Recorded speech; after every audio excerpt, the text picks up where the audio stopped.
On this week's edition of The Overtime, we will take a look at Flagstaff girls basketball state title victory. Then, sports reporters Faith Rodriguez and Ashley Hinchy were out at NASCAR at Phoenix Raceway. Finally, a crew of reporters traveled to Boise for the Big Sky Conference basketball tournament. All that and more on this edition of The Overtime.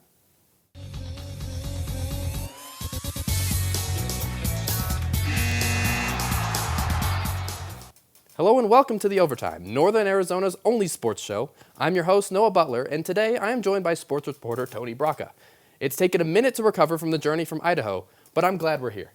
Finding relaxation hasn't been the easiest. Multiple 13-hour drives does take a lot out of you. They sure do, Tony. Now, just before spring break, Flagstaff High School won another state title. Sports reporter Michaela Ayton joins us with more on their run. Thanks, Noah. The Flagstaff High School girls basketball team made history once again, claiming their second 4A state championship in just 3 years. It was a thrilling match against Eastmark High. Thursday night, the number 5 Flagstaff High School girls varsity basketball team faced off against number 6 Eastmark High School for the 4A state championship title. Flagstaff took control early, never letting up, powering their way to a 44-30 victory. Tegan Martin was a part of the Eagles championship team 2 years ago, but this one meant more to the senior shooting guard.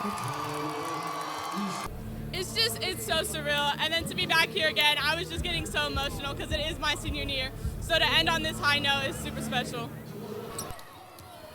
Martin played a crucial role in the Eagles' victory, showcasing her skill and leadership when it mattered most, leading the game with 17 total points, 2 3-point shots, and 5 field goals.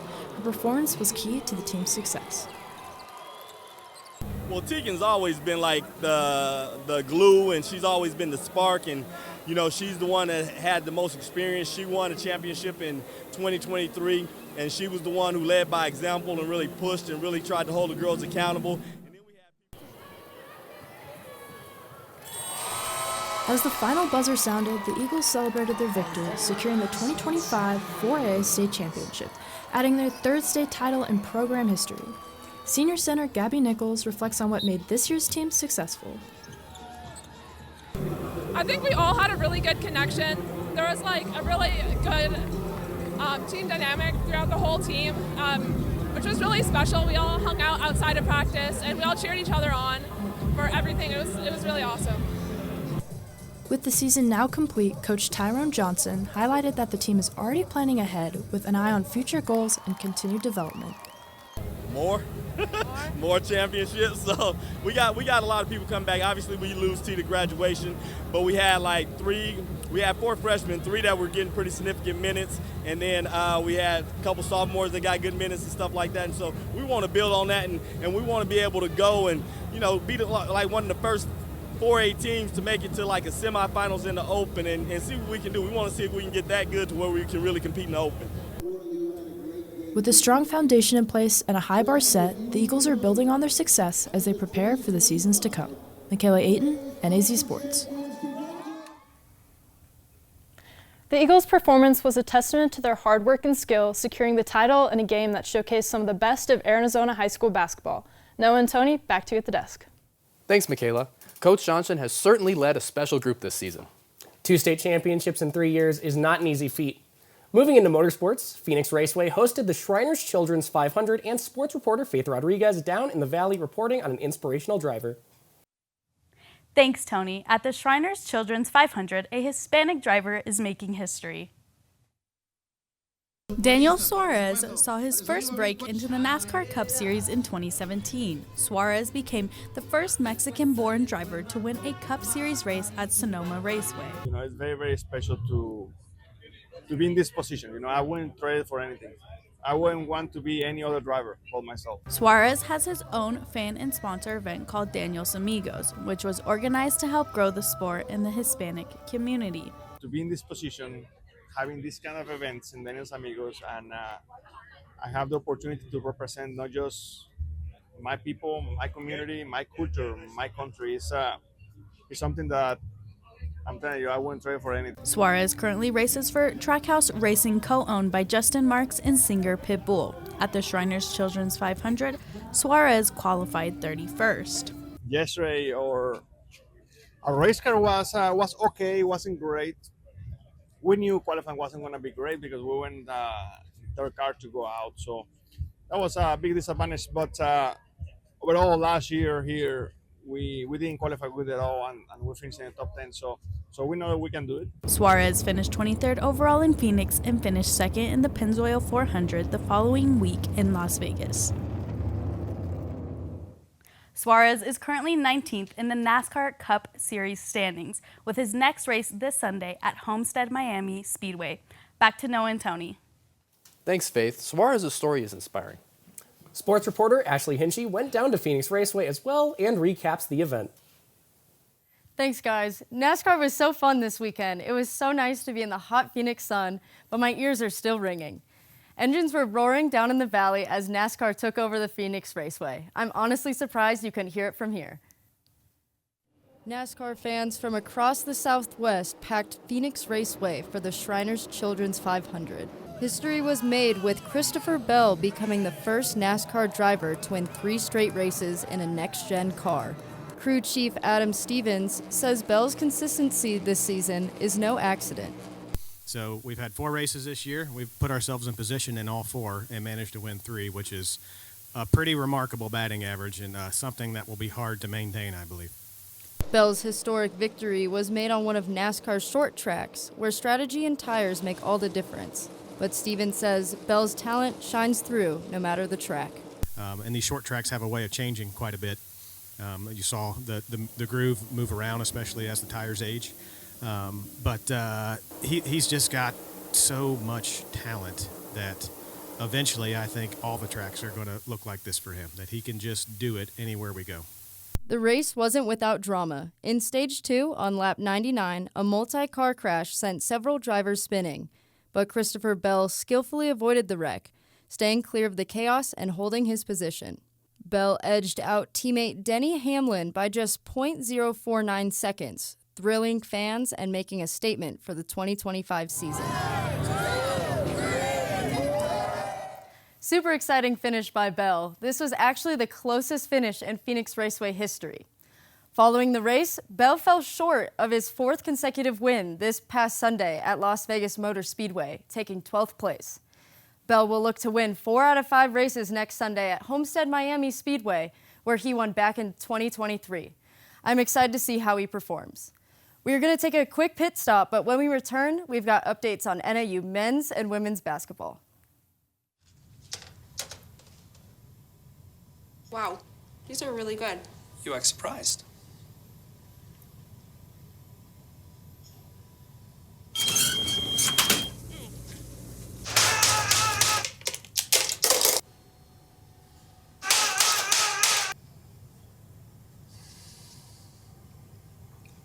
Practice makes perfect. You don't have to be perfect to be a perfect parent. There are thousands of teens in foster care who don't need perfection. They need you. Hi, I'm Smokey Bear, and I made an assistant to help you out, because only you can prevent wildfires. Hey, Assistant Smokey Bear, call me Papa Bear, because I'm grilling up dinner. Do you get it? Yes, good job. So, what should I do with all these coals? Don't just toss them out. Put them in a metal container because those embers can start a wildfire. I understand. The stakes are high. Ha, ha, ha, ha. See, Smokey thinks I'm funny. Welcome back. As previously mentioned, Noah and I took a trip up to Boise, Idaho for the Big Sky Basketball Championships and spent 5 days in college basketball heaven. It was heaven, all right. 18 games of Big Sky basketball in 5 days was so much fun. This year, the men's team earned some success and gave the eventual tournament champions a run for their money. The NAU men's basketball team made their way up to Boise, Idaho for the Big Sky Basketball Tournament. The Lumberjacks were the 7th seed entering with an 8-10 conference record. The Lumberjacks took on the 8th-seeded Eastern Washington Eagles in the final game of the opening night of the tournament and put on a clinic in a 66-53 victory. Trent McLaughlin finished with 17 and, along with the help of a 16-point night from Diego Camposano off the bench, led NAU to their first tournament win since 2023. The Lumberjacks then took on the number 2-seeded Montana Grizzlies. The Grizzlies shut down NAU outside of a 34-point night for McLaughlin and won 74-65. During the post-game, head coach Shane Burkhart spoke about what coaching McLaughlin and Carson Tout meant to him. I'm really proud to say that I was their college coach, and very difficult right now. I wanted to keep the business. I kept the business in the locker room, but there's some finality to this. The Grizzlies dominated their way through the rest of the tournament and will be the Big Sky's representative in the NCAA tournament as a 14 seed, taking on the Wisconsin Badgers on March 20th. For NAU, they still have more basketball to play. Coach Burkar said during the postgame that they would be playing in a postseason tournament this year for the first time during his tenure. Our 24-25 season will always be part of NAU history. We're one of the few teams who are going to play in the postseason, which we've been invited to postseason tournaments, which NAU hasn't been to a postseason tournament in 10 years.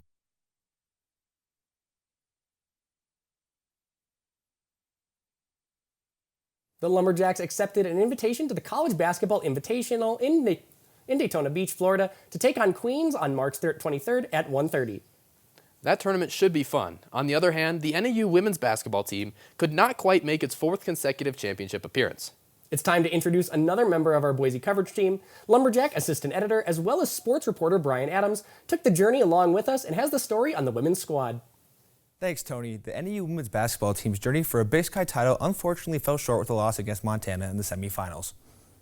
After clinching a top 2 seed in a first-round bye, the NAU women's basketball team began their Big Sky tournament run in the quarterfinals against Sacramento State. In a game where both teams struggled to make shots, NAU's rebounding and free throw shooting was a separating factor. They shot 21 of 25 from the free throw line and tied a conference tournament record with 59 rebounds. After leading by as much as 11, the Lumberjacks went into halftime only up 34-28. After NAU led the whole game, the Hornets took an early lead in the fourth quarter, but following a 9-0 run in the final frame, the Lumberjacks pulled away and held on for a 69-65 victory.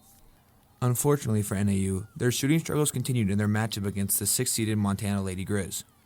Senior forward Nia Moran was all the offense for the Lumberjacks early. She finished the first quarter with 8 of NAU's 15 points. Moran ended the half with 19 points and finished the game with a career-high 27 points. We know we play better when we're losing, so our coaches kind of gave us a pep talk before the game, just come in, lose some. And so I guess I just wanted to have fun. I just wanted to win for my teammates and my coaches. The Lumberjacks went into halftime up 35-26, but the second half spelled heartbreak. In the third and fourth quarter, the Jacks shot a combined 8 of 28 from the field, and the poor shooting caught up to them as the Lady Grizz caught a spark and outscored the Jacks 30-19 in the fourth quarter and came out victorious. Glancy and Moran finished with a combined 59 points, while the rest of the team finished with only 11. Super proud of Nia and Soph putting up big numbers, but if you're going to win in March and you're going to win semifinals games, you got to have a little bit more production across the board. And we've been having it all year, and it's unfortunate that it didn't happen tonight. While they didn't reach their tournament goals, the Lumberjacks season will continue. An unfortunate ending to a great Big Sky season. But Noah, what's up next for this team? Thanks, Brian. I'm glad you asked. The women's basketball team received an invite to play in the Women's Basketball Invitational Tournament, where they will travel down to Tucson to face the Arizona Wildcats for the second time this season. The last time these two teams played, NAU overcame a 19-point deficit and beat the Cats by 16 points. We're going to take a quick break, but when we come back, Aishea Tanaka is going to take us on a trip to Mount Eldon. Multiple studies have shown that marijuana can slow both driver reaction and response time, which can be really dangerous. He's here. He's here. Wait. What? I can't drive. Why? My. Oh.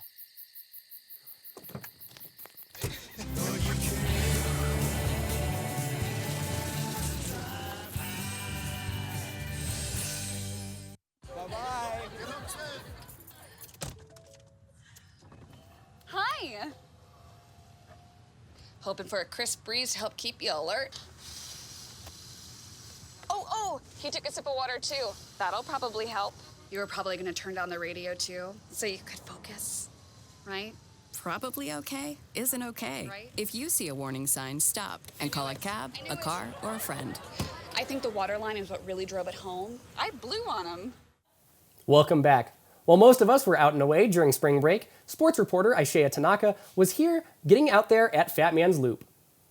I'm here on Fat Man's Loop in Flagstaff, which is one of the most popular hiking trails, a part of the Mount Eldon Trail Systems. It is roughly 2.5 miles, starting at the base of Mount Eldon.